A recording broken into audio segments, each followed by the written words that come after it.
Si souscrire n'importe quelle assurance est aujourd'hui très simple et rapide, résilier un contrat est une autre paire de manches.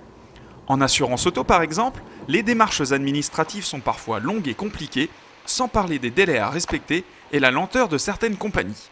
Par conséquent, les assurés sont souvent découragés. Dernièrement, j'ai voulu changer d'assureur au niveau de mon contrat automobile et j'ai mis à peu près 6 mois pour récupérer l'intégralité du dossier pour pouvoir transférer à mon autre assureur, donc c'était un petit peu compliqué et long. Il faut en général attendre le terme de son contrat pour pouvoir mettre fin à ce dernier. Une situation parfois floue qui a pourtant évolué grâce à une loi qui oblige maintenant les assureurs à mieux vous informer.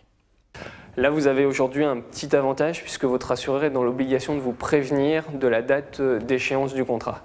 C'est-à-dire qu'avant cela, il fallait faire attention à son contrat, le délai de préavis respecté, sinon on ne pouvait pas résilier puisque les contrats d'assurance sont souvent des contrats à tacite reconduction.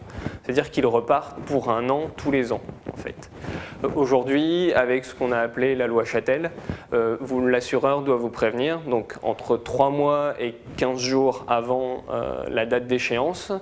S'il ne respecte pas cette information, par exemple l'information arrive moins de 15 jours avant la date d'échéance, vous aurez encore 20 jours pour résilier. Et s'il ne vous avertit jamais de la date d'échéance du contrat, à ce moment-là, vous pourrez résilier à tout moment. Aujourd'hui, mettre fin à son contrat est donc devenu plus facile. Cependant, certaines formalités sont encore obligatoires afin d'effectuer correctement ces démarches de résiliation. Donc les particuliers pour l'auto ou l'habitation, ils peuvent maintenant résilier à tout moment, y compris lors de la réception de la facture. La seule chose, c'est que la seule contrainte, c'est que ça soit fait toujours par lettre recommandée. Sinon, on peut toujours quitter son assureur pour d'autres causes, la vente du bien, le déménagement ou une situation personnelle qui change. Que ce soit en assurance habitation ou encore en assurance auto, il faut cependant faire attention aux contrats qui ne sont pas arrivés à terme.